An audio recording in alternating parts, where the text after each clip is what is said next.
আরব, বাংলাদেশ সহ বিশ্বের বহু দেশে এখন এই শব্দটা নিয়ে ভেজাল ছড়ানো হচ্ছে। যারা বলে মারেফত, মারেফত, এটা মারেফত না, এটা মাইরের পথ। মারেফত বলে কিছু নেই। কিসের মারেফত? আলহামদুলিল্লাহিল্লাযী আনজালা আলা আবদিহিল কিতাবা ওয়া লাম ইয়াজআল লাহু ইওয়াজা। আল্লাহ পাক বলেন প্রশংসা আমার, কারণ কি আমি কিতাব দিয়েছি, এমন কিতাব দিলাম যে কিতাবে কোনো মারেফত নেই। রিওয়াজা মানে বাঁকা কথা, রিওয়াজা মানে গোপন কথা, যেটা মারেফত বলে মানুষ চালায়। সুতরাং কোরআনে কোনো বাঁকা গোপন মারেফতের কথা আছে? কোরআনে যা আছে সব ওপেন কথা। এই জন্য যারা কোরআনের কাছে আসে আপনি দেখবেন তারা জীবন চলে যায়, আর গোপনে থাকে না, সব ওপেন হতে চায়। এত দুঃখ কষ্ট গেল 15.5 বছরে, কোরআনের কাছে ছিল, এই জন্য কেউ কোরআনের কর্মীরা গোপনে ছিল না, খেতে পায়নি, কর্মজীবন কেড়ে নিয়েছে, ব্যবসা শেষ, এরপরেও তারা গোপনে ছিল না প্রকাশ্যে? বলেন বলেন, সব ওপেন ছিল। আরে সালেমের বাচ্চারা মাত্র 2 মাস কয়েক দিনের ভেতরে কিছু জিনিস হারিয়েছে। গত পরশুদিন 2 জন আত্মহত্যা করেছে। আমরা 15.5 বছরে বৈষম্যের শিকার হয়ে এখনো টিকে আছি, আর জালেমরা মাত্র 2 মাসে সব শেষ, জীবন দিয়ে দিচ্ছে এখন। তার মানে ওদেরকে কাবু করার জন্য কিচ্ছু লাগবে না, শুধু বৈষম্য এইভাবে তৈরি করে 1 বছর রাখেন, এমনি মরে যাবে। কারণ ওরা কোরআনের কাছে নেই। আমরা যারা কোরআনের কাছে আসি, আমরা কি গোপন থাকবো না ওপেন হব? আরো যারা বলেন, হযরত ওমর যেই দিন মুসলমান হয়েছেন ওই দিনই বলেছিলেন, হে নবী, কোরআন সত্য না মিথ্যা? নবীজি বললেন সত্য। উনি বললেন সত্য জিনিস গোপনে হবে না, আপনি আমার অনুমতি দেন, আমি কোরআনের পক্ষে একটা ওপেন মিছিল দেই। উনি মুসলমান হলেন, কোরআনের কাছে আসার পরেই ওপেন হয়ে গেলেন। আর আমরা অনেক আলেমকে এই 15.5 বছর দেখলাম বলতো, হুজুর গোপনে আসি। ওটা টাটকা মুনাফিক। কিসের গোপনে আছেন আপনি? এই গোপন আলেম যারা, তারাই কিন্তু জালেমদের দোসর তো আছে। 5 আটা গোলামি করে করে আরো ইসলামপন্থী মানুষদের ক্ষতি করেছে। এখন কিছু জিনিস শোনা যাচ্ছে, এরা ধোয়া তুলছে, মওদুদিবাদ, মওদুদিবাদ, নাউজুবিল্লাহি মিন যালিক। সৌদি আরবের একজন উল্লেখযোগ্য লেখক, সেই কয়জন আছে তার ভেতরে একজন সালেহ, অনেক বড় নাম, এই শব্দটা ওনার ডাক নাম। উনি একটা কিতাব লিখেছেন আরবিতে, এটা বাংলা হয়েছে। উনি লিখেছে মওদুদিবাদ বলে কোনো কিছু দুনিয়ায় নেই। মওদুদি হচ্ছে আল উস্তাদ, তিনি আওলাদে রসুল, রসুলের বংশধরের মানুষ। সুতরাং আপনি বুঝে হোক না বুঝে হোক বা কোনো ষড়যন্ত্রে পা দিয়ে এই সমস্ত কথা আমার মনে হয় আপনি বলতেছেন, যারাই বলুন। একটা মানুষ যেটা করেনি তার উপর যদি এই মিথ্যা তহমত লাগিয়ে তাকে দুনিয়ার সামনে কেউ কালার করাতে চায়, সে আলেম হোক আর জালেম হোক, তাকে আল্লাহ ওই অপরাধ দুনিয়ায় করাবে, এরপরে মরণ দেবে। ওনার বহু বই আমি জীবনে পড়েছি, কোনদিন উনি নবীজির সাহাবীদের বদনাম করেছে, দোষারোপ করেছে তাদের আমি পাইনি। এই দোষারোপ বহু আলেম তো সেরকম ইঙ্গিত দিয়েছে, তাদের কিছু বলা হয় না। সুতরাং আন্দাজে কাজ করে তাকে কালার করার চেষ্টায় যারা আছেন আমরা জানি, কারণ আমি নিজে ছিলাম জেলখানায়, যাদের সাথে তাদের কাছে শুনেছি। আপনারা কোথা থেকে কি পান আমরা সব জানি। সবচাইতে বড় কথা, দেশের মানুষ এখন সচেতন, এরা আর পাগল নেই। আপনি যতই মিথ্যাবাদী মিথ্যা কথা ছড়ান না কেন একজনের নামে, এরা জানে যে আসলে আল্লামা মওদুদি কি ছিলেন। তিনি যা করেছেন পৃথিবীতে, তার পশমের সমান যোগ্যতা এখন আপনার হয়নি। এই জন্য যার সম্পর্কে কথা বলবেন ভেবে চিন্তে কথা বলবেন। আমরা কথা বলতে চাচ্ছিলাম এই বিষয়ে। বহু আলেম এত বড় জুলুম দেখেও এতদিন নিশ্চুপ ছিল, অথচ তারা এখন এই 3-4 দিন দেখছে মুখ খুলতেছেন। আশা করছে আপনি মুখ বন্ধ করবেন। আপনার পেছনে কারা আছে আমরা তা জানি। এই সমস্ত মানুষদের পেছনে খপ্পরে পড়েই তো দেশটাকে জাহান্নাম বানিয়েছিলেন। নাম দিয়েছে ওলামা লীগ, এটা জাহান্নামের কীট। ওদের দোয়া করার স্টাইল দেখেছেন? বঙ্গবন্ধুকে যারা হত্যা করেছে, আল্লাহ তুমি তাদের জান্নাত দাও, ওই রকম দোয়া আল্লাহ ওদের মুখ দিয়ে বের করবে। এই মানুষগুলো এখন ঘৃণিত হয়ে গেছে অলরেডি। বিশেষ করে ফরিদউদ্দিন মাসুদের নাম বলছি। এই লোকটা বাংলাদেশের কোন জায়গায় গেলে আমার মনে হয় কুকুর দেখলে মানুষ যা করে ওনারা দেখলে এখন তাই করবে। এরপরে বাইতুল মোকাররমের সাবেক কথিত খতিব, আসল খতিব নয়, কারণ জালেমরা তাকে নিয়োগ দিয়েছিল। যারা অবৈধ ছিল তাদের নিয়োগকৃত যারা সবগুলো অবৈধ। কথা বলেন না কেন? দেশটা কত রসাতলে গিয়েছিল বলেন তো। জাতীয় মসজিদের খতিব পালিয়ে যায়, এসর পালিয়ে যাওয়ার পরে আবার এসেছিল, যতক্ষণ জোতা দিয়ে পিটিয়েছে। পরের দিন স্ট্যাটাস দিয়েছে, জনগণ আমাকে জোতা দিয়ে মেরেছে কিন্তু জোতা আমার গায়ে লাগেনি। শয়তান। এখন যাকে বসানো হয়েছে এনার সম্পর্কে অনেকে অনেক কিছু শুনছেন। উনি কিতাবি আলেম, নাম করা আলেম, হ্যাঁ জ্ঞানী মানুষ, কিন্তু আমরা চাই জ্ঞানটা যেন কাজে লাগায়। কারণ আলেম তো ওই লোকটা যে তার জ্ঞান অনুযায়ী আমল করে। কথা বলেন না কেন? পৃথিবীতে সবচাইতে বেশি জ্ঞানের উপরে আমল করেছে নবীরা। বলেন, আপনি একটা নবীর জীবন দেখান, শুধু দুইজন নবী বাদ দিয়ে, সুলাইমান, হযরতে দাউদ, এই দুইজন নবী বাদ দিয়ে একটা নবীর জীবনী দেখান তো যে জীবনে কোনো বাতিলের টার্গেট হয়নি। আমাদের নবী মুহাম্মদুর রাসূলুল্লাহ ৮২ বার টার্গেট ছিল ইহুদিদের, মেরে ফেলতে চেয়েছে। সুতরাং আলেম হচ্ছে ওই লোকটা যে তার জ্ঞান অনুযায়ী আমল করে, সব সময় আতঙ্কে থাকে। যিনি আছেন অবশ্যই যোগ্য মানুষ, জ্ঞানী মানুষ, এই জ্ঞানটা যেন তার সঠিকভাবে আমাদের দেশে কাজে লাগে। কথা বলেন না কেন? বিশাল বড় জায়গায় আছেন, আমরা চাই ওখান থেকে জাতিকে এক করেন। ঐক্যবদ্ধ হওয়া ফরজ আর ইফতিরাক করা হারাম। এই বিষয়টা আমরা দেখছি, ওখান থেকে বিভিন্ন রকমের মাসলা মাসাইল আসতেছে। কে আমিন জোরে বলে, কে বুকে হাত বাঁধে, এগুলো বলার সময় এখন না। এখন সময় হচ্ছে সব কোরআনের কাছে আসার। এটা করে করেই তো আজ দল বিদলে বিভক্ত করে শুধু ফায়দা লুটিছে। আমাদের মাথার উপরে কাঁঠাল ভেঙে খেয়েছে ওই বাতিলরা। এই সুযোগ আমরা আর সামনে দেব না। কথা বলেন। সম্মানিত ভাইরা, যেটা আমি বোঝাতে চাচ্ছিলাম, বিশ্বনবী মুহাম্মদুর রাসূলুল্লাহ সাল্লাল্লাহু আলাইহি ওয়াসাল্লামের উপরে কোরআন নাযিল করেছেন ৬৬৬৬টি আয়াত বিশিষ্ট ১১৪টা সূরার এই আরাফ একটা সূরা। তাহলে প্রকাশ হয়ে গেল আজকে থেকে গোপন কোনো কিছু ইসলামে নেই। গোপনে কিছু আছে? যারা এই নেড়া ফকিরের নাম নিয়ে বিভিন্ন দরবারে, মাজারে, আমার লালনের মাজারে কত গোপন কথা চলতেছে।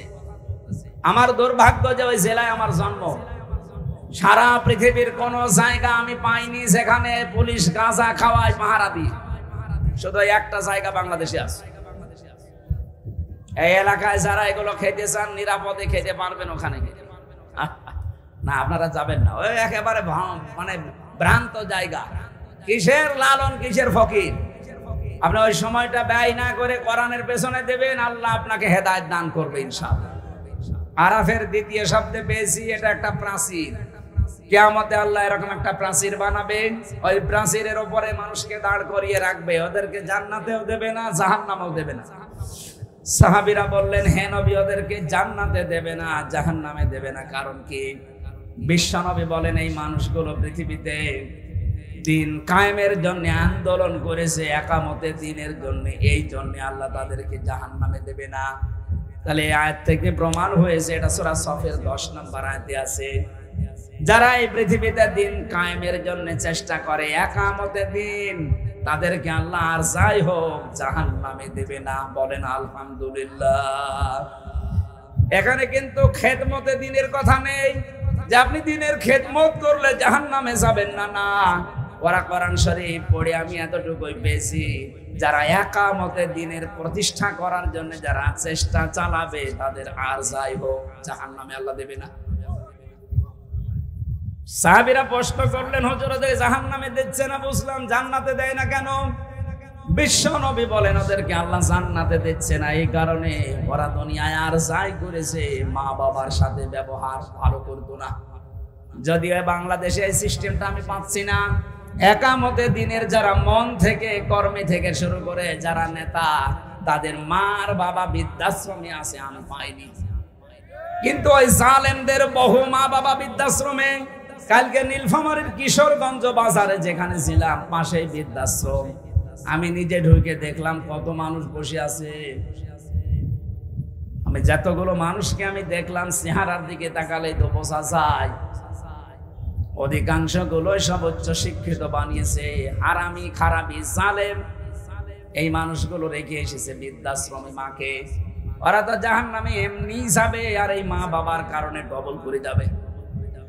এই জন্য আমরা যারা যে যতটুকু দিনের কাজ করছি, একামতে দিনের দায়িত্ব যারা পালন করি, খেদমতে দিনের যারা দায়িত্ব পালন করি, জীবনে সিদ্ধান্ত নেবেন পৃথিবী একদিকে হয়ে গেল মা বাবা ছাড়া যাবে না। যদিও আমাদের এই দেশে অনেক সন্তান চায় মা বাবার সাথে থাকতে, কিন্তু স্ত্রীর কারণে পারে না। এক কথা বলেন না কেন? অনেক ছোট মনের বউ আছে, এই বর মন রক্ষা করতে গিয়ে শেষ পর্যন্ত মা বাবা থেকে আলাদা হয়ে যাওয়া লাগে। হ্যাঁ, যাদের জ্ঞান বুদ্ধি কাজে লাগে তারা আবার বউ বাদ দিয়ে দেবে, মা বাবা বাদ দেবে না। এই যে সাক্ষী, এর বউ এর মাকে নাকি মেরেছিল, বউ বাদ দিচ্ছে। পুরুষ মানুষ, যোগ্য পুরুষ, একটা বউ না, এরকম যদি 1000 বউ বাদ দেওয়া লাগে আপনি দেবেন? কথা বলছেন? মুখ ঢাকার দরকার নেই, ভালো করে দেখে রাখেন। আপনাদের এখন যদি থাকে ওনার সাথে মেয়ে বিয়ে, একজন আলেম মানুষ, হাফেজ মাওলানা মুফতি, ঝিনাইদহে বাড়ি, এইরকম বউ শুধু ওনার হাজারো মানুষের বাড়িতে আছে। কথা বলেন না কেন?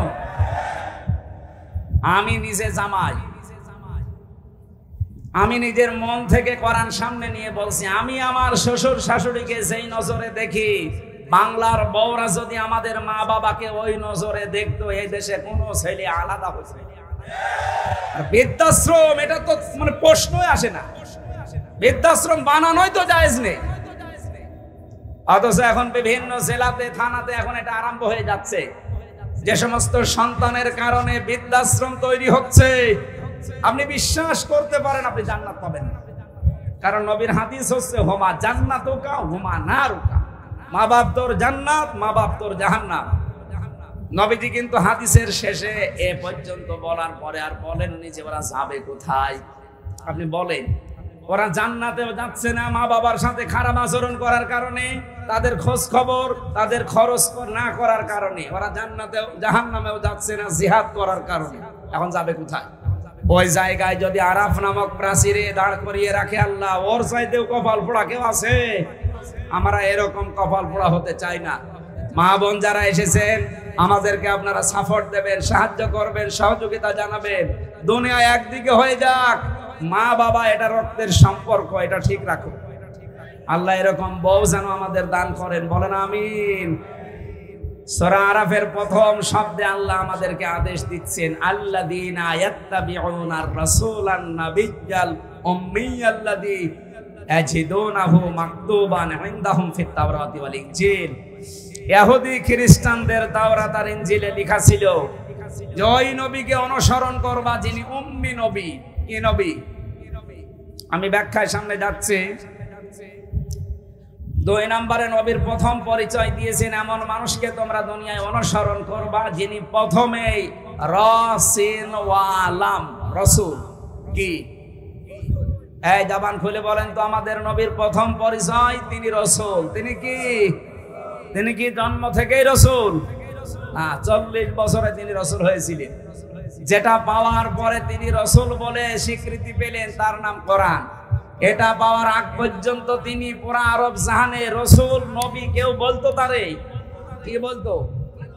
মুহাম্মদ ইবনে আব্দুল্লাহ আল আমিন আস-সাদিক, এই নাম ছিল তার।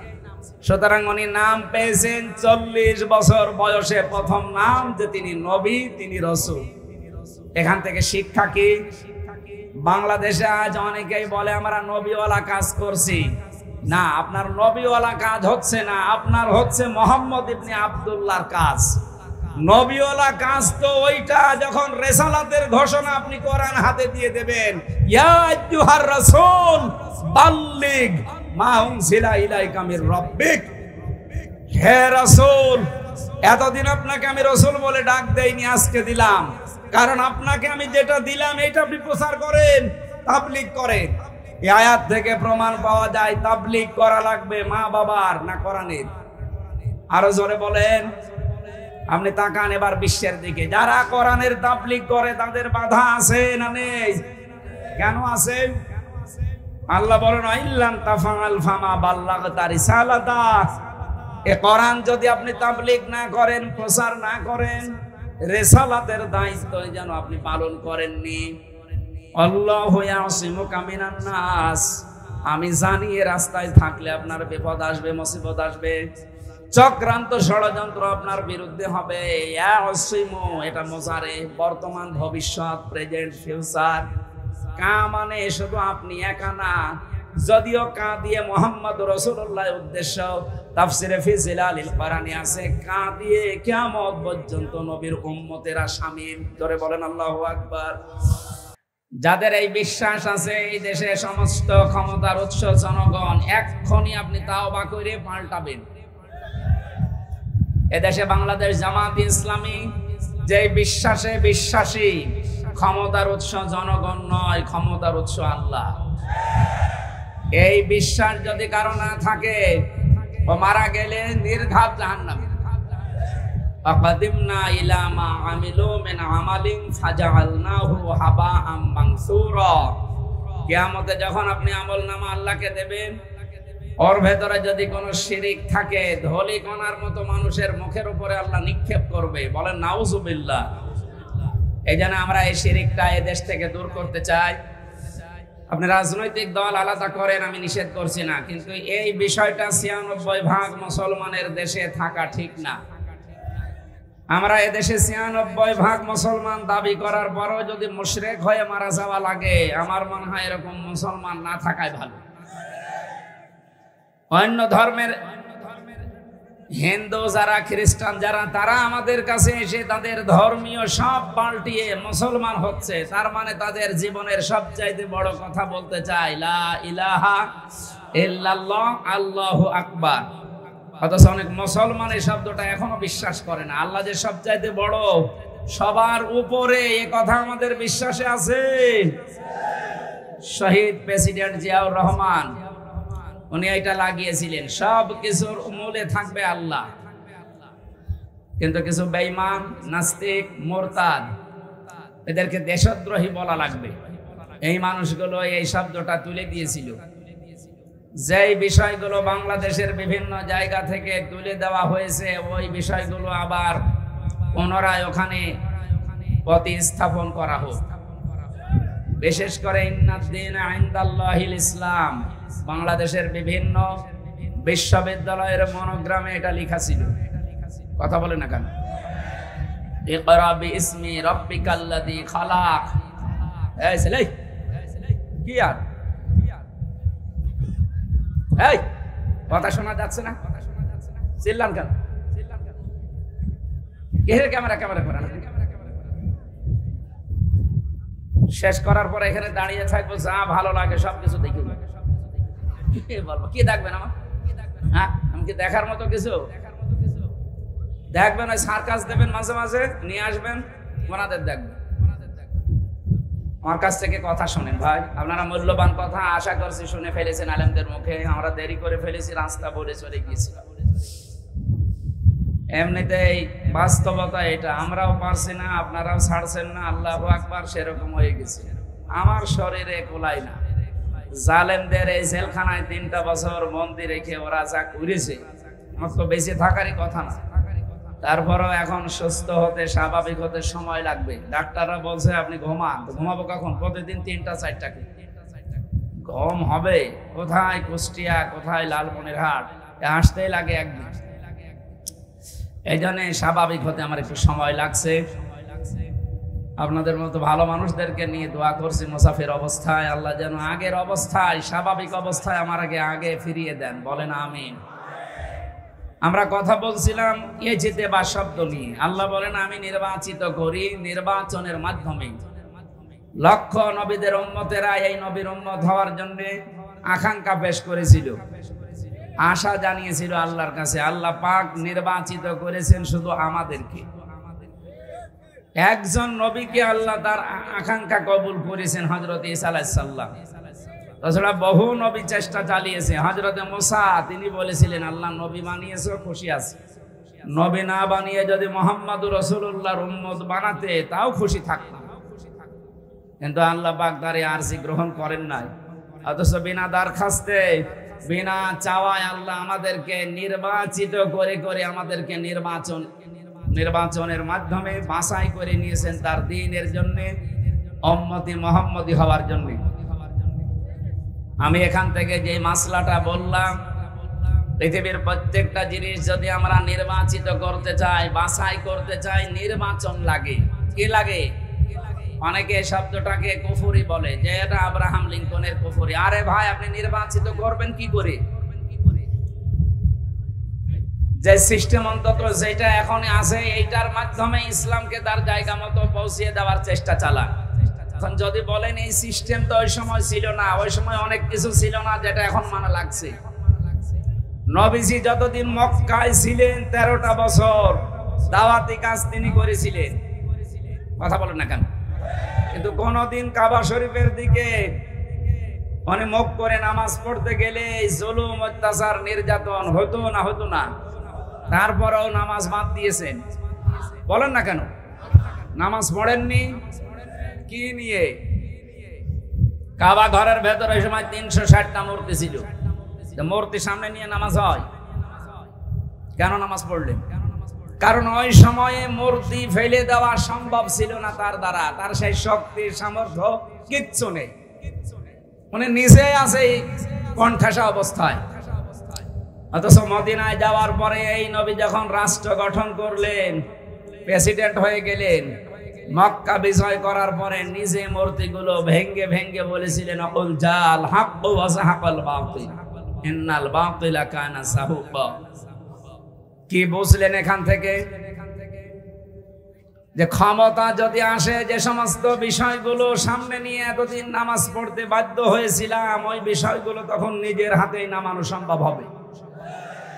এই জন্য নবীকে হিজরত করার সময় 53 বছর বয়সে আল্লাহ পাক শিখিয়েছেন, মিল্লাদুনকা সুলতানান নাসিরা। হে নবী, আপনি আমার কাছে রাষ্ট্রীয় ক্ষমতা চান, এ দোয়া শেখাচ্ছেন কে? কবুল করবেন কে?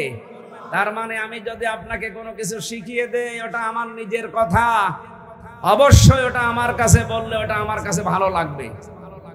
আল্লাহ নিজে শিখিয়ে দিচ্ছেন যে বলেন যে আমাকে রাষ্ট্রীয় ক্ষমতা দাও, কিন্তু যে রাষ্ট্রীয় ক্ষমতার ভেতরে তোমার সাহায্য থাকে।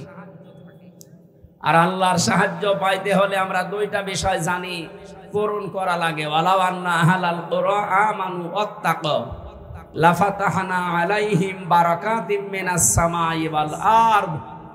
আল্লাহ বলেন, যদি জনপদের লোকেরা, দেশের লোকেরা আমার প্রতি ঈমান আনার পর, বিশ্বাস করার পর তাকওয়া অবলম্বন করে। তাকওয়া এই শব্দটা নিয়ে বহু কথা আমাদের এই দেশে প্রচার করা আছে। আমরা তাকওয়া শব্দ শুনলে মনে করি এরকম জুব্বা গায়ে দেওয়া লাগবে, এরকম বড় টুপি মাথায় দিয়ে, হাদি রুমাল দিয়ে, একটা তসবিহ হাতে নিয়ে শুধু সুবহানাল্লাহ পড়বে। দুনিয়ার কোনো নিয়ম নীতি ওর মনে নেই, এইটা তাকওয়া না। তাকওয়া শব্দের আধুনিক ব্যাখ্যা হচ্ছে আল্লাহর নিষিদ্ধ বস্তুগুলো ঘৃণা ভরে ছেড়ে দেওয়া। আর এটা ছাড়তে হলে আদেশের জায়গায় থাকা লাগে, অনুরোধের জায়গায় থাকলে এটা নিষিদ্ধ বস্তু ছাড়ানো সম্ভব না। আসার সময় আমি বিভিন্ন জায়গায় সিনেমার পোস্টার মারা দেখলাম। এখন যে সমস্ত পোস্টার গুলোতে এমন এমন সিস্টেম চালু করা, উলঙ্গ অর্ধ উলঙ্গ মেয়ে লোক একে এমন ভাবে জড়িয়ে ধরেছে, ওর জীবন চলে যাবে না। এমন এই দৃশ্য দেখে আমি যদি বলি আস্তাগফিরুল্লাহ নাউজুবিল্লাহ, এ কাজ করে মানুষ, এ পর্যন্ত শেষ করে দিলে হবে? এটা তুলে দেওয়ার জন্য, এটা বন্ধ করার জন্য সর্বাত্মক ভাবে চেষ্টা আমাদের করা লাগবে, যে যে জায়গা থেকে আসি ওখান থেকে। এই জন্য তাকওয়া শব্দের ব্যাখ্যা আমরা আমার নিজের জায়গা থেকে এই নিষিদ্ধ উলঙ্গ অর্ধ উলঙ্গ বিষয়গুলো ঘৃণা ভরে আজকে থেকে ছেড়ে দেব। যাদের মোবাইলে এরকম কোন ছবি আছে যেটা দেখলে নিজে শান্তি পান, অন্য দেখলে লজ্জা পান, ওটা এই মুহূর্তে ডিলিট করা লাগবে। কারা কারা করবেন দেখি হাত তোলেন তো। এই এলাকার মানুষের চরিত্র তো এরকম ভালো না, তার মানে অনেকের মোবাইলে উল্টাপাল্টা জিনিস আছে। দেখে একটা মোবাইল দেন তো দেখি। যাদের আছে আপনি চুরি করে ডিলিট করে ফেলেন। কার মোবাইল কখন সেই হুজুরের কাছে দেব তখন আপনি ধরা খাবেন। নেন, এটা তাকওয়ার প্রথম ব্যাখ্যা। 2 নাম্বার ব্যাখ্যা হচ্ছে যোগ্যতা অর্জন করা। যে যেখানে যাবে ওই জায়গায় যাওয়ার আগে তার শিক্ষা এবং প্রশিক্ষণ নিয়ে তাকে জায়গায় বসাতে হবে, তাহলে ওই জায়গাটা দাঁড়িয়ে যাবে। আপনি দেখেন এই দেশে যারা ইসলামী আন্দোলন করে, দিন কায়েম করার চেষ্টা সত্যিকার অর্থে যারা চায়, তারা কিন্তু যোগ্যতা সম্পন্ন মানুষ গড়ে তুলতেছে এবং প্রশিক্ষণের মাধ্যমে। আপনি আন্দাজে শুধু ঈমান আনার পরে যদি সালেহ নেক, সালেহ শব্দের শাব্দিক অর্থ শুধু নেক না, শুধু সৎ না, সালেহ মানে যোগ্য। সালেহ মানে কি? আমরা চাই এদেশে যেখানে যাকে সামনে বসাবো সে যেন শুধু নেক না হয়, শুধু সৎ হলে হবে না, তাকে যোগ্যতা সম্পন্ন হওয়া লাগবে। বিগত 15 বছরে অনেক জায়গাগুলো আমরা দেখেছি এমন মানুষকে বসিয়েছে, ও সারা জীবন অধ্যাপনা করেছে কলেজে, তারে দিয়েছে কৃষি মন্ত্রণালয়ের দায়িত্ব। গতকালকে ধরা খেয়েছে আব্দুল শহীদ, এই যে মৌলভীবাজারে বাড়ি, শ্রীমঙ্গল। এই লোকটা সারা জীবন উনি উপাধ্যক্ষ ছিলেন, কলেজে পড়িয়েছে ছাত্র ছাত্রী। আপনি তারে শিক্ষার কোনো বিষয় দিতে পারতেন, ওনারে কৃষি মন্ত্রণালয়ের দায়িত্ব দিয়েছে। ও জীবনে কোনোদিন মাঠে গিয়েছে? এক কথা বলে না। এই জন্য সালেহ শব্দটা ওনারা বোঝে না। এই জন্য যেখানে যারে দিয়েছে সেই জায়গায় দেখবেন কালো বিড়াল বের হয়েছে, কাঁচা গম পাওয়া গেছে, পচা গম বের হয়েছে। আমরা চাই এদেশকে দাঁড় করাতে হলে যার যে যোগ্যতা, যার প্রশিক্ষণ, ছোটকাল থেকে তাকে ওইভাবে শিখিয়ে ওই জায়গায় বসাবো। দুর্নীতি দূর হবে, দেশটা দাঁড়িয়ে যাবে ইনশাআল্লাহ। নির্বাচনের মাধ্যমে যেহেতু নির্বাচিত করা, এইটাই আসল পদ্ধতি। নবীজি যদিও এই বিষয়টা আমাদের দেশে অনেক আলেম, আফগান চিন্তা নিয়ে যারা চলেন, তুরস্কের চিন্তা নিয়ে যারা চলেন, বিশেষ করে নতুন এখন কাতার, কুয়েত, এই সমস্ত দেশের চিন্তা ভাবনা আসতেছে, তারা বলছে সিস্টেম হারাম, গণতন্ত্র আমরা মানি না। আপনি হারাম ফতোয়া দিচ্ছেন, নবীজির এই 13 বছরে হারাম ফতোয়া দেন তো। এদেশের 100 জনের এখনো প্রায় 95 জন নামাজই পড়ে না, আর এই দেশে আপনি হালাল হারামের ফতোয়া নিয়ে আসতেছেন। আগে নামাজের সিস্টেমটা চালু করার ব্যবস্থা করে দেন, মানুষ নামাজ বুঝুক। 27টা শিক্ষা পাওয়া যায় নামাজে, তার প্রথম নম্বরে নামাজ শেখায় মানুষকে শৃঙ্খলাবদ্ধ হওয়া। সব জায়গায় বিশৃঙ্খলা এখন 180 মাইল বেগে চলছে, আর ও এখন ফতোয়া নিয়ে এসেছে। এই জন্য নবীজি যদি নিজে ক্ষমতা শক্তি না থাকার কারণে মূর্তি সামনে নিয়ে নামাজ পড়তে পারেন, আমরা আজ এদেশে যত কিছু করছি ওই অবস্থাকে সামনে নিয়ে সময় আসলে যেই জায়গা দিয়ে যাচ্ছি ওই চেয়ার ভেঙে গড়িয়ে দেওয়া হবে ইনশাআল্লাহ। আমরা তো জায়গা মতো আগে যাব নাকি? এই জন্য ষড়যন্ত্র, যেহেতু উনি বাইরে যেয়ে বসে নেই, বিশ্বের বিভিন্ন দেশে এখন সিম্প্রীতি পাওয়ার জন্য মিথ্যা আশ্বাস মানুষকে শোনাচ্ছে। গতকাল থেকে শুরু করেছে, বিভিন্ন দেশে খবর পাঠাচ্ছে যে আমি নির্বাচিত সরকার, আমাদেরকে জনগণ উৎখাত করে বিদায় করে দিয়েছে। এটা নাহা মিথ্যা কথা, এটা মিডিয়ায় খুব বেশি ছড়াবেন। আমি একা না, সারা দেশে যারাই আমরা কথা বলি, আলেম হোক আর সাধারণ মানুষ হোক, এটা সবচেয়ে বেশি ছড়ানো লাগবে। বাইরের দেশগুলোর কাছ থেকে সিম্প্রীতি পাওয়ার জন্য এই কথা ওনারা মিথ্যা ছড়াচ্ছে, আমরা নির্বাচিত। আপনি নির্বাচিত হলেন কি করে? নির্বাচনের আগেই তো 154 জন হয়ে যায়, আর এবার তো দিনের ভোট রাতে হয়ে গেল। নির্বাচিত আপনাকে করেছে কে? আপনি নিজে নিজেই নির্বাচিত। নির্বাচিত হতে হলে নির্বাচনের মাধ্যমে নির্বাচিত হওয়া লাগে, এই কথা বলেন না কেন? সুতরাং এই মিথ্যাই ছেলে, বসো বসো বসো, এবারে বসো বসো, সময় নেই। আমরা আহ্বান জানাচ্ছি, এই ষড়যন্ত্র থামবে না এখন। গত পরশু দিনে মির্জা আব্বাস সাহেবের কথা শোনেননি? উনি যে পুরাতন রাজনীতিবিদ, আন্দাজে কথা বলার লোক না, চিন্তা ভাবনা আসতেছে। আমরা যদি এখন মাজলুম যারা, এই 2 মাস যদি এইভাবে চলতে থাকে না, দেখেন জালেমরা কিন্তু আবার বেঁকে বসবে।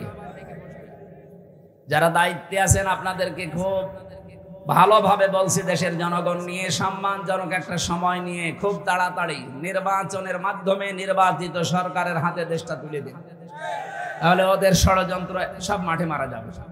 নয়তো যতদিন এভাবে থাকবে ওদের ষড়যন্ত্র থামবে না।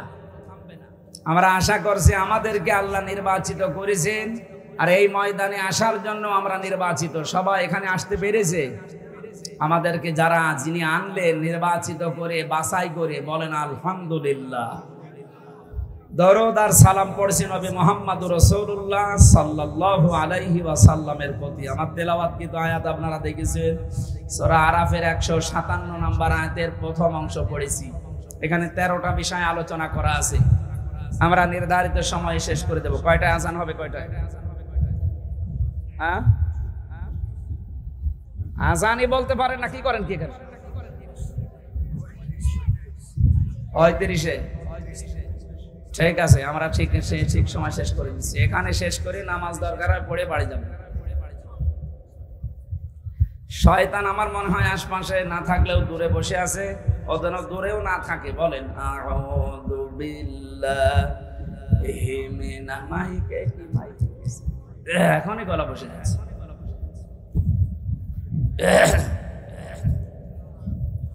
বিসমিল্লাহির রহমানির রহিম।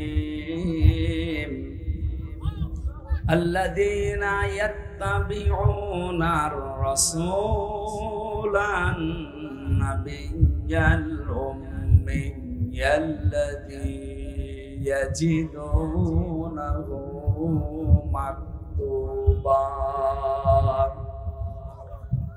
মাকতুবান ইনদাহুম ফিত তাওরাতি ওয়াল ইনজিল।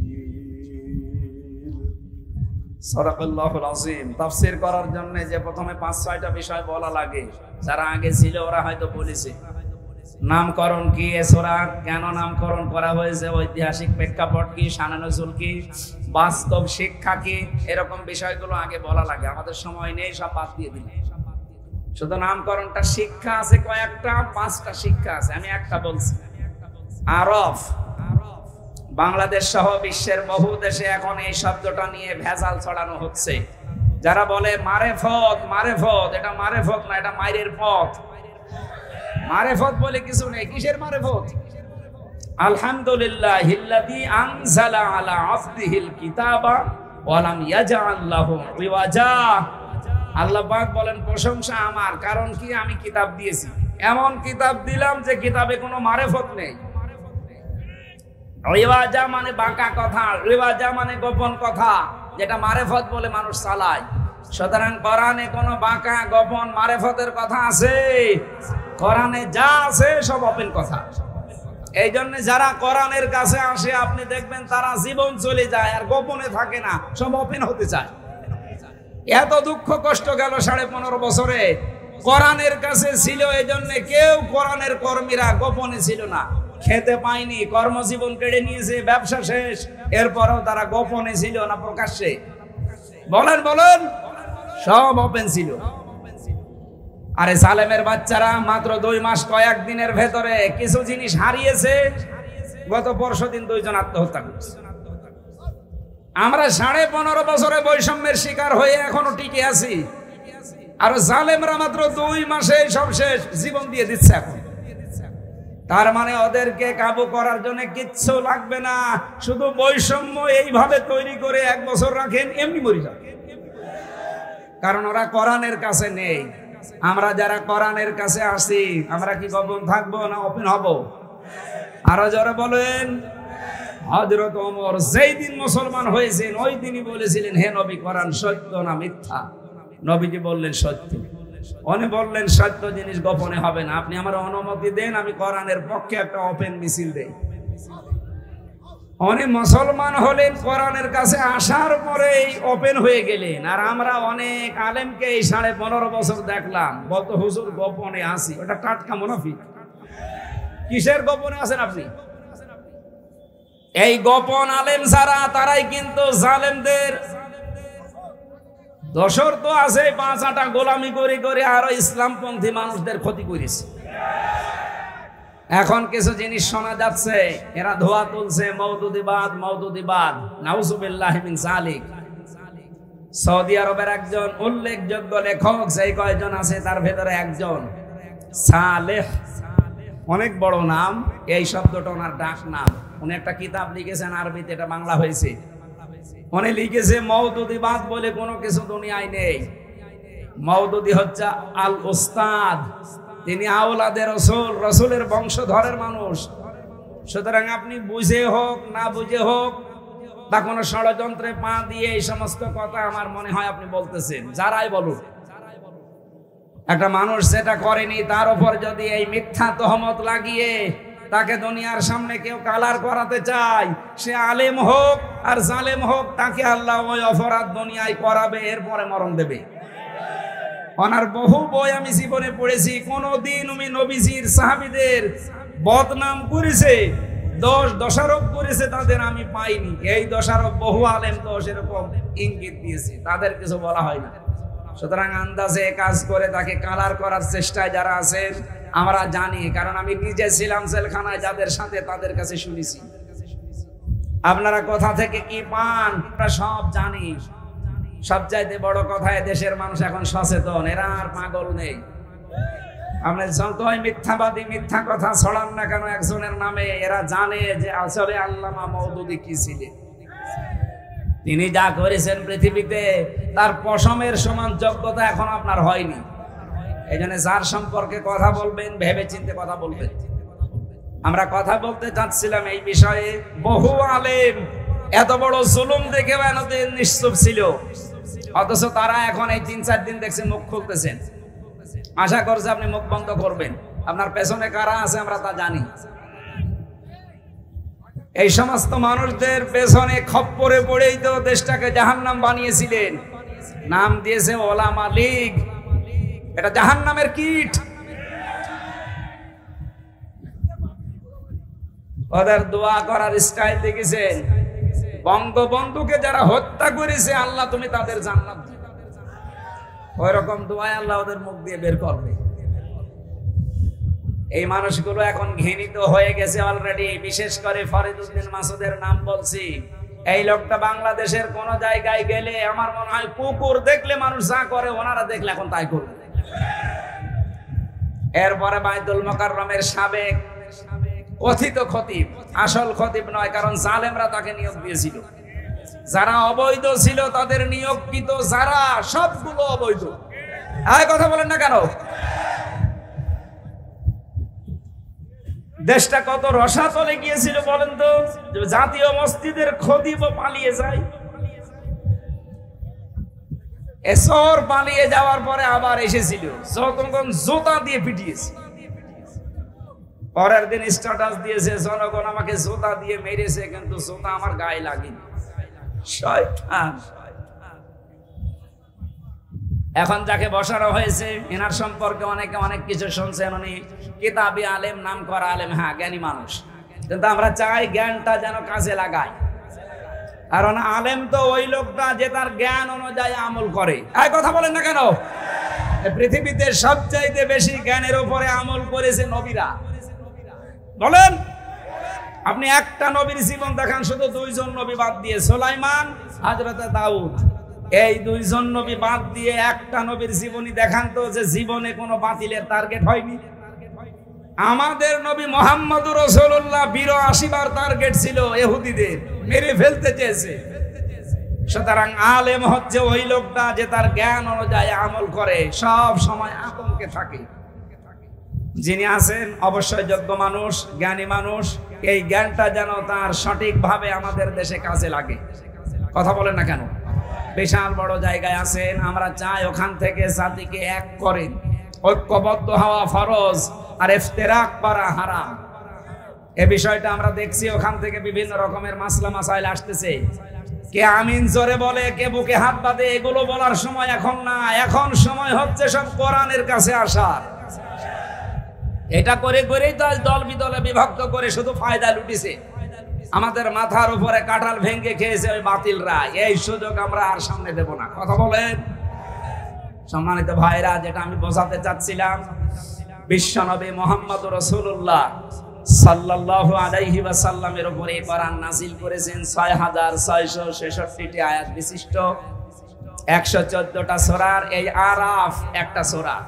তাহলে প্রকাশ হয়ে গেল আজকে থেকে গোপন কোনো কিছু ইসলামে নেই। গোপনে কিছু আছে? যারা এই নেড়া ফকিরের নাম নিয়ে বিভিন্ন দরবারে মাজারে, আমার লালনের মাজারে কত গোপন কথা চলতেছে। আমার দুর্ভাগ্য যে ওই জেলায় আমার জন্ম, সারা পৃথিবীর কোন জায়গা আমি পাইনি যেখানে পুলিশ গাঁজা খাওয়ায় পাহারা দিয়ে। শুধু একটা জায়গা বাংলাদেশে আছে। এই এলাকায় যারা এগুলো খেতে চান নিরাপদে খেতে পারবেন ওখানে গিয়ে। না, আপনারা যাবেন না, ওই একেবারে মানে ভ্রান্ত জায়গা। কিসের লালন, কিসের ফকির? আপনি ওই সময়টা ব্যয় না করে কোরআনের পেছনে দেবেন, আল্লাহ আপনাকে হেদায়েত দান করবে ইনশাআল্লাহ। আরাফের দ্বিতীয় শব্দে পেয়েছি এটা একটা প্রাচীর।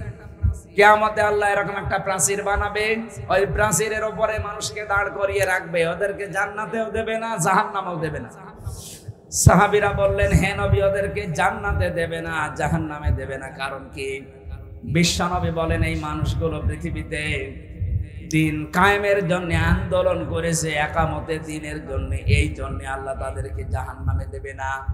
তাহলে এই আয়াত থেকে প্রমাণ হয়েছে, এটা সূরা সফের 10 নম্বর আয়াতে আছে, যারা এই পৃথিবীতে দিন কায়েমের জন্য চেষ্টা করে, একামতে দিন, তাদেরকে আল্লাহ আর যাই হোক জাহান্নামে দেবে না। বলেন আলহামদুলিল্লাহ। এখানে কিন্তু খেদমতে দিনের কথা নেই যে আপনি দিনের খেদমত করলে জাহান্নামে যাবেন না। না, ওরা কোরআন শরীফ পড়ে আমি এতটুকুই পেয়েছি, যারা একামতে দিনের প্রতিষ্ঠা করার জন্য যারা চেষ্টা চালাবে, তাদের আর যাই হোক জাহান্নামে আল্লাহ দেবে না। সাহাবীরা প্রশ্ন করলেন, হুজুর ওদের জাহান্নামে দিচ্ছে না, বুঝলাম, জান্নাতে দেয় না কেন? বিশ্ব নবী বলেন, ওদেরকে আল্লাহ জান্নাতে দিচ্ছে না এই কারণে ওরা দুনিয়ায় আর যাই করেছে, মা বাবার সাথে ব্যবহার ভালো করতো না। যদিও বাংলাদেশে এই সিস্টেমটা আমি পাচ্ছি না। একামতে দিনের যারা মন থেকে, কর্মে থেকে শুরু করে যারা নেতা, তাদের মার বাবা বৃদ্ধাশ্রমে আছে, আমি পাইনি। কিন্তু ওই জালেমদের বহু মা বাবা বৃদ্ধাশ্রমে। কালকে নীলফামারীর কিশোরগঞ্জ বাজারে যেখানে ছিলাম, পাশেই বৃদ্ধাশ্রম। আমি নিজে ঢুকে দেখলাম কত মানুষ বসে আছে। আমি যতগুলো মানুষকে আমি দেখলাম, চেহারার দিকে তাকালে তো বোঝা যায় অধিকাংশ গুলোই সব উচ্চ শিক্ষিত বানিয়েছে। হারামি, খারাপি, জালেম এই মানুষগুলো রেখে এসেছে বৃদ্ধাশ্রমে মাকে। ওরা তো জাহান্নামে এমনি যাবে, আর এই মা বাবার কারণে ডবল করে যাবে। এই জন্য আমরা যারা যে যতটুকু দিনের কাজ করছি, একামতে দিনের দায়িত্ব যারা পালন করি, খেদমতে দিনের যারা দায়িত্ব পালন করি, জীবনে সিদ্ধান্ত নেবেন পৃথিবী একদিকে হয়ে গেল মা বাবা ছাড়া যাবে না। যদিও আমাদের এই দেশে অনেক সন্তান চায় মা বাবার সাথে থাকতে, কিন্তু স্ত্রীর কারণে পারে না। এক কথা বলেন না কেন? অনেক ছোট মনের বউ আছে, এই বর মন রক্ষা করতে গিয়ে শেষ পর্যন্ত মা বাবা থেকে আলাদা হয়ে যাওয়া লাগে। হ্যাঁ, যাদের জ্ঞান বুদ্ধি কাজে লাগে তারা আবার বউ বাদ দিয়ে দেবে, মা বাবা বাদ দেবে না। এই যে সাক্ষী, এর বউ এর মাকে নাকি মেরেছিল, বউ বাদ দিচ্ছে। পুরুষ মানুষ, যোগ্য পুরুষ, একটা বউ না, এরকম যদি 1000 বউ বাদ দেওয়া লাগে আপনি দেবেন? কথা বলছেন? মুখ ঢাকার দরকার নেই, ভালো করে দেখে রাখেন। আপনাদের এখন যদি থাকে ওনার সাথে মেয়ে বিয়ে, একজন আলেম মানুষ, হাফেজ, মাওলানা, মুফতি, ঝিনাইদহে বাড়ি, এইরকম বউ শুধু ওনার হাজারো মানুষের বাড়িতে আছে। এ কথা বলেন না কেন? আমি নিজে জামাই, আমি নিজের মন থেকে কোরআন সামনে নিয়ে বলছি, আমি আমার শ্বশুর শাশুড়িকে যেই নজরে দেখি, বাংলার বউরা যদি আমাদের মা বাবাকে ওই নজরে দেখতো, এই দেশে কোনো ছেলে আলাদা হয়েছে। বৃদ্ধাশ্রম, এটা তো মানে প্রশ্নই আসে না। বৃদ্ধাশ্রম বানানোই তো জায়েজ নেই, অথচ এখন বিভিন্ন জেলাতে, থানাতে এখন এটা আরম্ভ হয়ে যাচ্ছে। যে সমস্ত সন্তানের কারণে বৃদ্ধাশ্রম তৈরি হচ্ছে, আপনি বিশ্বাস করতে পারেন আপনি জান্নাত পাবেন না। কারণ নবীর হাদিস হচ্ছে, হুমা জান্নাতুকা হুমা নারুকা। মা বাপ তোর জান্নাত, মা বাপ তোর জাহান্নাম। নবীজি কিন্তু হাদিসের শেষে এ পর্যন্ত বলার পরে আর বলেননি যে ওরা যাবে কোথায়। আপনি বলেন, ওরা জান্নাতেও যাচ্ছে না মা বাবার সাথে খারাপ আচরণ করার কারণে, তাদের খোঁজ খবর তাদের খরচ না করার কারণে। ওরা জান্নাতেও জাহান্নামেও যাচ্ছে না জিহাদ করার কারণে। এখন যাবে কোথায়? ওই জায়গায় যদি আরাফ নামক প্রাচীরে দাঁড় করিয়ে রাখে আল্লাহ, ওর চাইতেও কপাল পোড়া কেউ আছে? আমরা এরকম কপাল পোড়া হতে চাই না। মা বোন যারা এসেছেন, আমাদেরকে আপনারা সাপোর্ট দেবেন, সাহায্য করবেন, সহযোগিতা জানাবেন। দুনিয়া একদিকে হয়ে যাক, মা বাবা এটা রক্তের সম্পর্ক, এটা ঠিক রাখো। আল্লাহ এরকম বউ যেন আমাদের দান করেন, বলেন আমিন।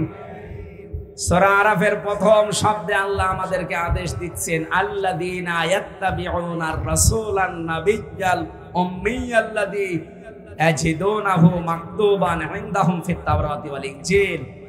ইহুদি খ্রিস্টানদের তাওরাত আর ইনজিলে লেখা ছিল যে ওই নবীকে অনুসরণ করবা যিনি উম্মি নবী। কি নবী? আমি ব্যাখ্যায় সামনে যাচ্ছি। 2 নম্বরে নবীর প্রথম পরিচয় দিয়েছেন, এমন মানুষকে তোমরা দুনিয়ায় অনুসরণ করবা যিনি প্রথমেই রাসূল ওয়ালাম। রাসূল কি? এই জবান খুলে বলেন তো, আমাদের নবীর প্রথম পরিচয় তিনি রাসূল। তিনি কি? তিনি কি জন্ম থেকেই রাসূল? না, 40 বছরে তিনি রাসূল হয়েছিলেন। যেটা পাওয়ার পরে তিনি রাসূল বলে স্বীকৃতি পেলেন তার নাম কোরআন। এটা পাওয়ার আগ পর্যন্ত তিনি পুরা আরব জাহানে রাসূল নবী কেউ বলতো তারে কি বলতো? মুহাম্মদ ইবনে আব্দুল্লাহ আল আমিন আস-সাদিক, এই নাম ছিল তার। সুতরাং উনি নাম পেয়েছেন 40 বছর বয়সে, প্রথম নাম যে তিনি নবী, তিনি রাসূল। এখান থেকে শিক্ষা কি? বাংলাদেশে আজ অনেকেই বলে আমরা নবীওয়ালা কাজ করছি। না, আপনার নবীওয়ালা কাজ হচ্ছে না, আপনার হচ্ছে মুহাম্মদ ইবনে আব্দুল্লাহর কাজ। নবীওয়ালা কাজ তো ওইটা যখন রিসালাতের ঘোষণা আপনি কোরআন হাতে দিয়ে দেবেন, ইয়া আইয়ুহার রাসূল বাল্লিগ মা উনজিলা ইলাইকা মির রাব্বিক। হে রাসূল, এতদিন আপনাকে আমি রাসূল বলে ডাক দেইনি, আজকে দিলাম। কারণ আপনাকে আমি যেটা দিলাম এটা আপনি প্রচার করেন, তাবলীগ করেন। এই আয়াত থেকে প্রমাণ পাওয়া যায় তাবলীগ করা লাগবে মা বাবার, না কোরআনের। আরো জোরে বলেন। আপনি তাকান এবার বিশ্বের দিকে, যারা কোরআনের তাবলীগ করে তাদের বাধা আছে না নেই? কেন আছে? আল্লাহ বলেন, ইল্লাম তাফআল ফামা বাল্লাগতা রিসালাতা। এই কোরআন যদি আপনি তাবলীগ না করেন, প্রচার না করেন, রিসালাতের দায়িত্ব যেন আপনি পালন করেননি। আল্লাহু ইয়াসিমুকা মিনান নাস। আমি জানি এই রাস্তায় থাকলে আপনার বিপদ আসবে, মুসিবত আসবে, চক্রান্ত ষড়যন্ত্র আপনার বিরুদ্ধে হবে। ইয়াসিমু এটা মুজারে, বর্তমান ভবিষ্যৎ, প্রেজেন্ট ফিউচার। কা মানে শুধু আপনি একা না, যদিও কা দিয়ে মুহাম্মদ রাসূলুল্লাহ উদ্দেশ্য। তাফসিরে ফি জিলালিল কোরআনে আছে কা দিয়ে কিয়ামত পর্যন্ত নবীর উম্মতেরা শামিল। ধরে বলেন আল্লাহু আকবার। এই কা দিয়ে যে নবীর উম্মতরা শামিল, এর ব্যাখ্যা আছে সূরা ইউসুফের 108 নম্বর আয়াতে, কুল হাদিহি সাবিলি আদউ ইলাল্লাহ। হে নবী বলেন, এইটাই আমার পথ, আমি মানুষকে আল্লাহর দিকে ডাকি। আলা বাসীরাতিন আনা ওয়া মান ইত্তাবাআনি। আমি আন্দাজে ডাকি না, বেখিয়ালেও ডাকি না, আমি বুঝে শুনে দেখে দেখে ডাকি। এই যে বাসারাত শব্দটা আছে, বাসারাত শব্দের শাব্দিক অর্থ হচ্ছে আলো দিয়ে দেখা। এই চোখে যত, যাদের এই বিশ্বাস আছে এই দেশে সমস্ত ক্ষমতার উৎস জনগণ, এক্ষুনি আপনি তাওবা করে পাল্টাবেন। এদেশে বাংলাদেশ জামাত ইসলামী যে বিশ্বাসে বিশ্বাসী, ক্ষমতার উৎস জনগণ নয়, ক্ষমতার উৎস আল্লাহ। এই বিশ্বাস যদি কারো না থাকে, ও মারা গেলে নির্ঘাত জাহান্নামে। আকাদিমনা ইলা মা আমিলু মিন আমালিন ফাজআলনাহু হাবাআম মানসুরা। কিয়ামতে যখন আপনি আমলনামা আল্লাহকে দেবেন, ওর ভেতরে যদি কোনো শিরিক থাকে, ধলি কণার মতো মানুষের মুখের উপরে আল্লাহ নিক্ষেপ করবে। বলেন নাউজুবিল্লাহ। এই জন্য আমরা এই শিরিকটা এই দেশ থেকে দূর করতে চাই। আপনি রাজনৈতিক দল আলাদা করেন, আমি নিষেধ করছি না, কিন্তু এই বিষয়টা ৯৬% মুসলমানের দেশে থাকা ঠিক না।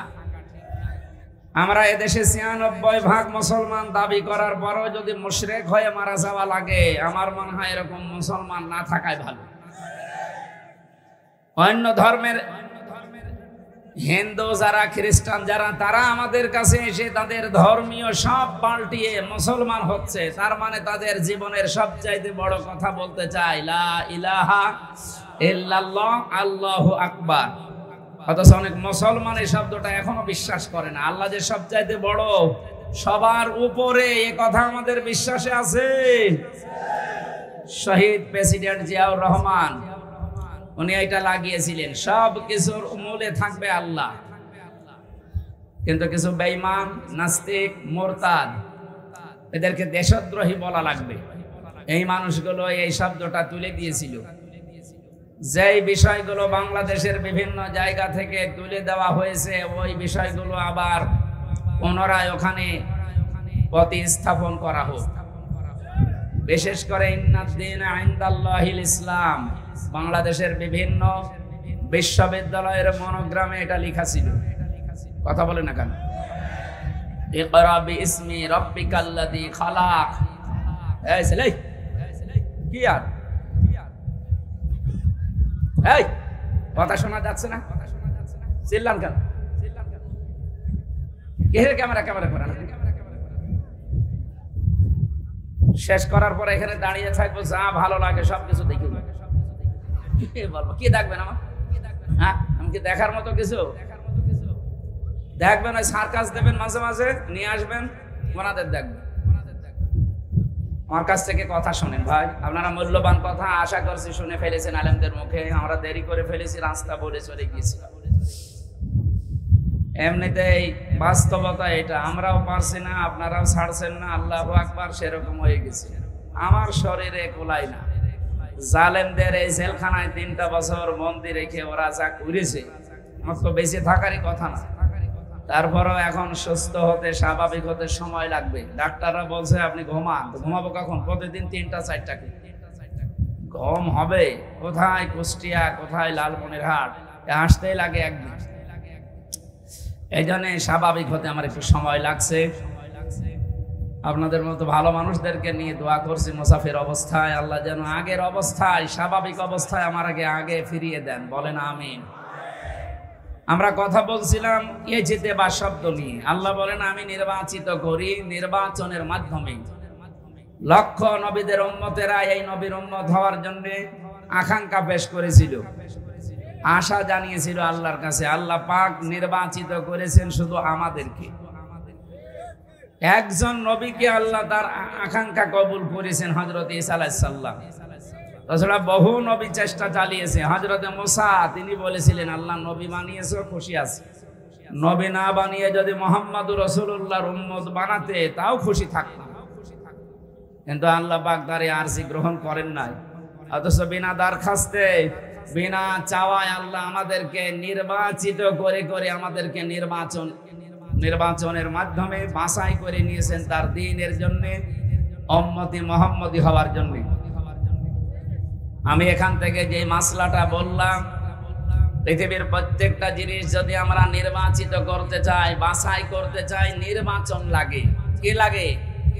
অনেকে শব্দটাকে কুফরি বলে, যে এটা আব্রাহাম লিঙ্কনের কুফরি। আরে ভাই, আপনি নির্বাচিত করবেন কি করে?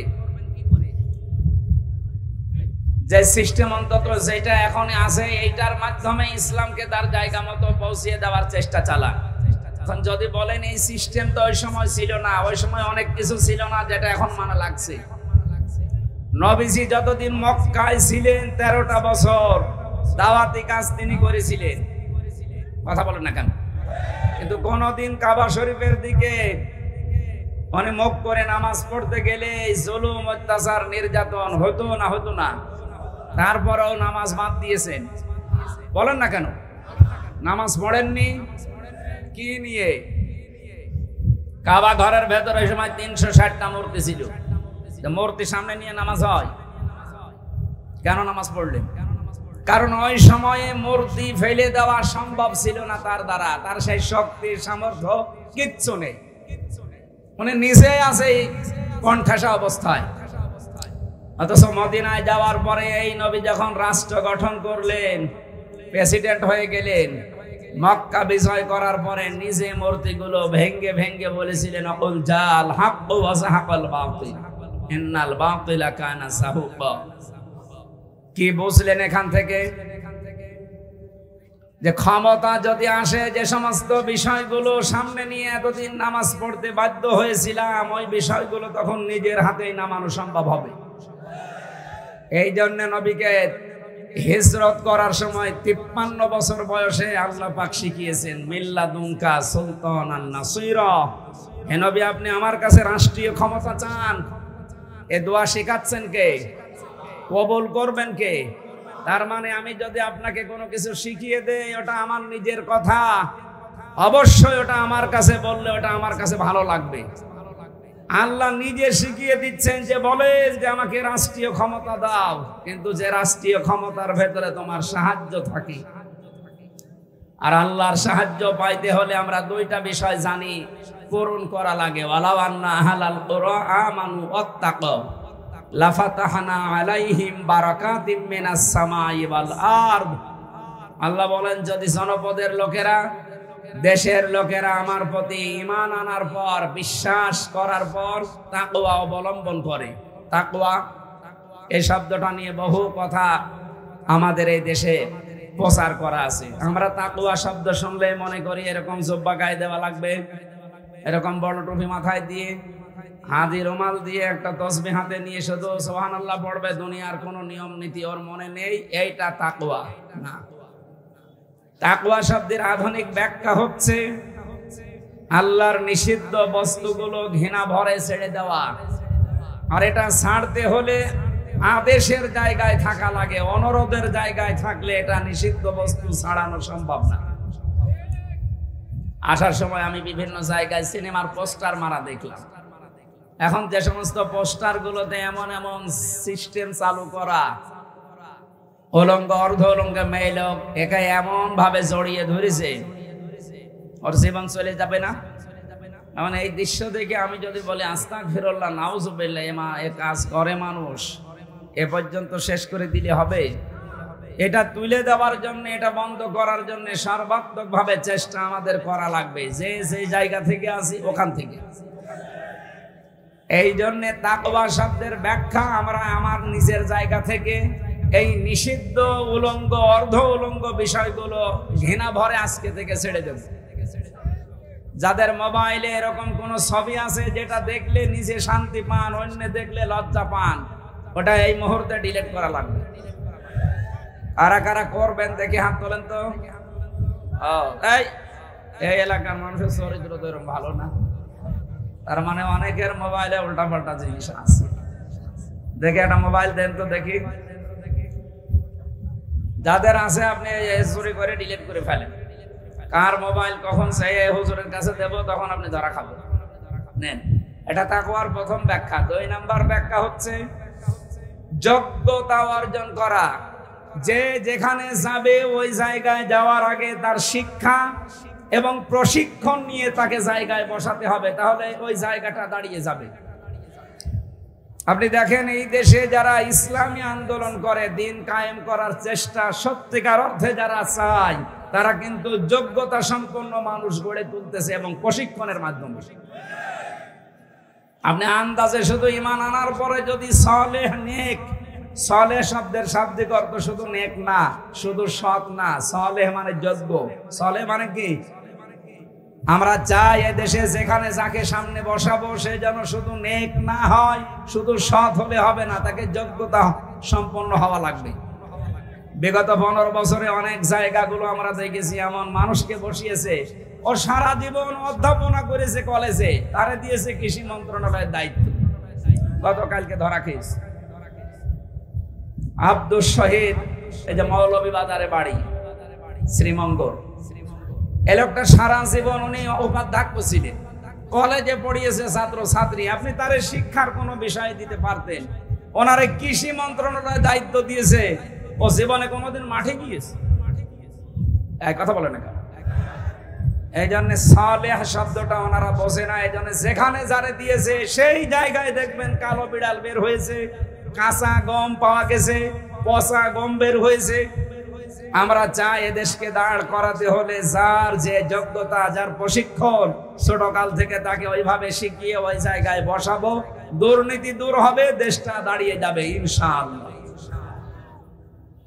নির্বাচনের মাধ্যমে যেহেতু নির্বাচিত করা, এইটাই আসল পদ্ধতি। নবীজি যদিও এই বিষয়টা আমাদের দেশে অনেক আলেম, আফগান চিন্তা নিয়ে যারা চলেন, তুরস্কের চিন্তা নিয়ে যারা চলেন, বিশেষ করে নতুন এখন কাতার, কুয়েত, এই সমস্ত দেশের চিন্তা ভাবনা আসতেছে, তারা বলছে সিস্টেম হারাম, গণতন্ত্র আমরা মানি না। আপনি হারাম ফতোয়া দিচ্ছেন, নবীজির এই 13 বছরে হারাম ফতোয়া দেন তো। এদেশের 100 জনের এখনো প্রায় 95 জন নামাজই পড়ে না, আর এই দেশে আপনি হালাল হারামের ফতোয়া নিয়ে আসতেছেন। আগে নামাজের সিস্টেমটা চালু করার ব্যবস্থা করে দেন, মানুষ নামাজ বুঝুক। 27টা শিক্ষা পাওয়া যায় নামাজে, তার প্রথম নম্বরে নামাজ শেখায় মানুষকে শৃঙ্খলাবদ্ধ হওয়া। সব জায়গায় বিশৃঙ্খলা এখন 180 মাইল বেগে চলছে, আর ও এখন ফতোয়া নিয়ে এসেছে। এই জন্য নবীজি যদি নিজে ক্ষমতা শক্তি না থাকার কারণে মূর্তি সামনে নিয়ে নামাজ পড়তে পারেন, আমরা আজ এদেশে যত কিছু করছি ওই অবস্থাকে সামনে নিয়ে সময় আসলে যেই জায়গা দিয়ে যাচ্ছি ওই চেয়ার ভেঙে গড়িয়ে দেওয়া হবে ইনশাআল্লাহ। আমরা তো জায়গা মতো আগে যাব নাকি? এই জন্য ষড়যন্ত্র, যেহেতু উনি বাইরে যেয়ে বসে নেই, বিশ্বের বিভিন্ন দেশে এখন সিম্প্রীতি পাওয়ার জন্য মিথ্যা আশ্বাস মানুষকে শোনাচ্ছে। গতকাল থেকে শুরু করেছে, বিভিন্ন দেশে খবর পাঠাচ্ছে যে আমি নির্বাচিত সরকার, আমাদেরকে জনগণ উৎখাত করে বিদায় করে দিয়েছে। এটা নাহা মিথ্যা কথা, এটা মিডিয়ায় খুব বেশি ছড়াবেন। আমি একা না, সারা দেশে যারাই আমরা কথা বলি, আলেম হোক আর সাধারণ মানুষ হোক, এটা সবচেয়ে বেশি ছড়ানো লাগবে। বাইরের দেশগুলোর কাছ থেকে সিম্প্রীতি পাওয়ার জন্য এই কথা ওনারা মিথ্যা ছড়াচ্ছে, আমরা নির্বাচিত। আপনি নির্বাচিত হলেন কি করে? নির্বাচনের আগেই তো 154 জন হয়ে যায়, আর এবার তো দিনের ভোট রাতে হয়ে গেল। নির্বাচিত আপনাকে করেছে কে? আপনি নিজে নিজেই নির্বাচিত। নির্বাচিত হতে হলে নির্বাচনের মাধ্যমে নির্বাচিত হওয়া লাগে, এই কথা বলেন না কেন? সুতরাং এই মিথ্যাই ছেলে, বসো বসো বসো, এবারে বসো বসো, সময় নেই। আমরা আহ্বান জানাচ্ছি, এই ষড়যন্ত্র থামবে না এখন। গত পরশু দিনে মির্জা আব্বাস সাহেবের কথা শোনেননি? উনি যে পুরাতন রাজনীতিবিদ, আন্দাজে কথা বলার লোক না, চিন্তা ভাবনা আসতেছে। আমরা যদি এখন মাজলুম যারা, এই 2 মাস যদি এইভাবে চলতে থাকে না, দেখেন জালেমরা কিন্তু আবার বেঁকে বসবে।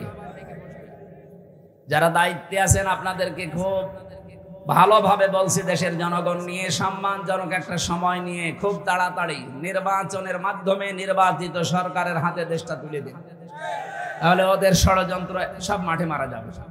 নয়তো যতদিন এভাবে থাকবে ওদের ষড়যন্ত্র থামবে না। আমরা আশা করছি আমাদেরকে আল্লাহ নির্বাচিত করেছেন, আর এই ময়দানে আসার জন্য আমরা নির্বাচিত। সবাই এখানে আসতে পেরেছে।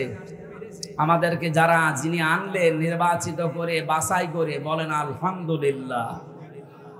দরুদ আর সালাম পড়ছি নবী মুহাম্মদুর রাসূলুল্লাহ সাল্লাল্লাহু আলাইহি ওয়াসাল্লামের প্রতি। আমার তেলাওয়াত কিন্তু আয়াত আপনারা দেখেছেন, সূরা আরাফের 157 নম্বর আয়াতের প্রথম অংশ পড়েছি।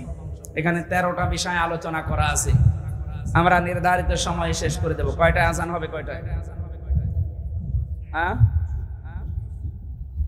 আজানই বলতে পারেন না, কি করেন? কি করেন? 35-এ। ঠিক আছে, আমরা ঠিক সময় শেষ করে দিচ্ছি। এখানে শেষ করে নামাজ দরকার হয় পড়ে বাড়ি যাবো। শয়তান আমার মনে হয় আশপাশে না থাকলেও দূরে বসে আছে, ওদের দূরেও না থাকে। বলেন আউযু বিল্লাহি মিনাশ এখনই গলা বসে যাচ্ছে।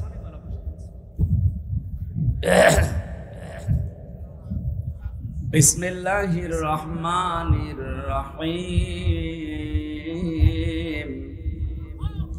আল্লাযীনা ইয়াত্তাবিউনার রাসূলান নাবিয়্য الأمي الذي يجدونه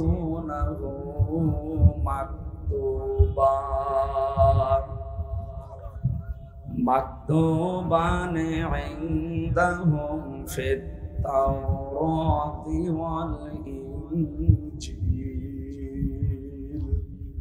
সাদাকাল্লাহুল আযীম। তাফসীর করার জন্য যে প্রথমে 5-6টা বিষয় বলা লাগে, যারা আগে ছিল ওরা হয়তো বলেছে। নামকরণ কি, সূরা কেন নামকরণ করা হয়েছে, ঐতিহাসিক প্রেক্ষাপট কি, শানে নজুল কি, বাস্তব শিক্ষা কি, এরকম বিষয়গুলো আগে বলা লাগে। আমাদের সময় নেই, সব বাদ দিয়ে দিন। শুধু নামকরণটা শিক্ষা আছে কয়েকটা, 5টা শিক্ষা আছে। আমি একটা বলছি। আরব, বাংলাদেশ সহ বিশ্বের বহু দেশে এখন এই শব্দটা নিয়ে ভেজাল ছড়ানো হচ্ছে। যারা বলে মারেফত, মারেফত, এটা মারেফত না, এটা মাইরের পথ। মারেফত বলে কিছু নেই। কিসের মারেফত? আলহামদুলিল্লাহিল্লাযী আনজালা আলা আবদিহিল কিতাবা ওয়া লাম ইয়াজআল লাহু ইওয়াজা। আল্লাহ পাক বলেন প্রশংসা আমার, কারণ কি আমি কিতাব দিয়েছি, এমন কিতাব দিলাম যে কিতাবে কোনো মারেফত নেই। রিওয়াজা মানে বাঁকা কথা, রিওয়াজা মানে গোপন কথা, যেটা মারেফত বলে মানুষ চালায়। সুতরাং কোরআনে কোনো বাঁকা গোপন মারেফতের কথা আছে? কোরআনে যা আছে সব ওপেন কথা। এই জন্য যারা কোরআনের কাছে আসে আপনি দেখবেন তারা জীবন চলে যায়, আর গোপনে থাকে না, সব ওপেন হতে চায়। এত দুঃখ কষ্ট গেল 15.5 বছরে। কোরআনের কাছে ছিল, এই জন্য কেউ কোরআনের কর্মীরা গোপনে ছিল না, খেতে পায়নি, কর্মজীবন কেড়ে নিয়েছে, ব্যবসা শেষ। এরপরেও তারা গোপনে ছিল না প্রকাশ্যে? বলেন বলেন, সব ওপেন ছিল। আরে জালেমের বাচ্চারা মাত্র 2 মাস কয়েক দিনের ভেতরে কিছু জিনিস হারিয়েছে। গত পরশুদিন 2 জন আত্মহত্যা করেছে। আমরা 15.5 বছরে বৈষম্যের শিকার হয়ে এখনো টিকে আছি, আর জালেমরা মাত্র 2 মাসে সব শেষ, জীবন দিয়ে দিচ্ছে এখন। তার মানে ওদেরকে কাবু করার জন্য কিচ্ছু লাগবে না, শুধু বৈষম্য এইভাবে তৈরি করে 1 বছর রাখেন, এমনি মরে যাবে। কারণ ওরা কোরআনের কাছে নেই। আমরা যারা কোরআনের কাছে আসি, আমরা কি গোপন থাকবো না ওপেন হব? আরো যারা বলেন, হযরত ওমর যেই দিন মুসলমান হয়েছেন ওই দিনই বলেছিলেন, হে নবী, কোরআন সত্য না মিথ্যা? নবীজি বললেন সত্য। উনি বললেন সত্য জিনিস গোপনে হবে না, আপনি আমার অনুমতি দেন, আমি কোরআনের পক্ষে একটা ওপেন মিছিল দেই। উনি মুসলমান হলেন, কোরআনের কাছে আসার পরেই ওপেন হয়ে গেলেন। আর আমরা অনেক আলেমকে এই 15.5 বছর দেখলাম বলতো হুজুর গোপনে আসি। ওটা টাটকা মুনাফিক। কিসের গোপনে আছেন আপনি? এই গোপন আলেম যারা, তারাই কিন্তু জালেমদের দোসর। তো আছে 5-8টা গোলামি করে করে আরো ইসলামপন্থী মানুষদের ক্ষতি করেছে। এখন কিছু জিনিস শোনা যাচ্ছে, এরা ধোয়া তুলছে, মওদুদিবাদ, মওদুদিবাদ, নাউজুবিল্লাহি মিন যালিক। সৌদি আরবের একজন উল্লেখযোগ্য লেখক, সেই কয়জন আছে তার ভেতরে একজন সালেহ, অনেক বড় নাম। এই শব্দটা ওনার ডাক নাম। উনি একটা কিতাব লিখেছেন আরবিতে, এটা বাংলা হয়েছে। উনি লিখেছে মওদুদিবাদ বলে কোনো কিছু দুনিয়ায় নেই। মওদুদি হচ্ছে আল উস্তাদ, তিনি আওলাদে রসুল, রসুলের বংশধরের মানুষ। সুতরাং আপনি বুঝে হোক না বুঝে হোক বা কোনো ষড়যন্ত্রে পা দিয়ে এই সমস্ত কথা আমার মনে হয় আপনি বলতেছেন, যারাই বলুক। একটা মানুষ যেটা করেনি তার উপর যদি এই মিথ্যা তহমত লাগিয়ে তাকে দুনিয়ার সামনে কেউ কালার করাতে চায়, সে আলেম হোক আর জালেম হোক, তাকে আল্লাহ ওই অপরাধ দুনিয়ায় করাবে, এরপরে মরণ দেবে। ওনার বহু বই আমি জীবনে পড়েছি, কোনদিন উনি নবীজির সাহাবীদের। আল্লাহুম্মা আমিন। লা হাওলা ওয়ালা কুওয়াতা ইল্লা বিল্লাহিল আলিয়্যিল আযীম। আল্লাহুম্মা গফিরলি ওয়ারহামনি ওয়াহদিনি ওয়াফিনি ওয়ারযুকনি ইয়া রাব্বাল আলামিন। তোমার বান্দা বান্দিরা যত কষ্ট স্বীকার করেছে আজকে কোরআনের জন্য তুমি দেখতে পেয়েছো। আল্লাহ তাআলা মেহেরবানি করে এই মানুষগুলোকে তুমি যা দেওয়ার দুনিয়া আখিরাতে দিয়ে দাও। এ বিশাল আয়োজনে যারা শ্রম দিল, কষ্ট স্বীকার করলো, টাকা পয়সা দিল, এদেরকে তুমি ওসমানের মতো বানিয়ে দাও। দেশটা যখন স্বাধীন করে দিয়েছ, কোরআনে কারীম কায়েমের মাধ্যমে পরিপূর্ণ স্বাধীনতা দিয়ে দাও।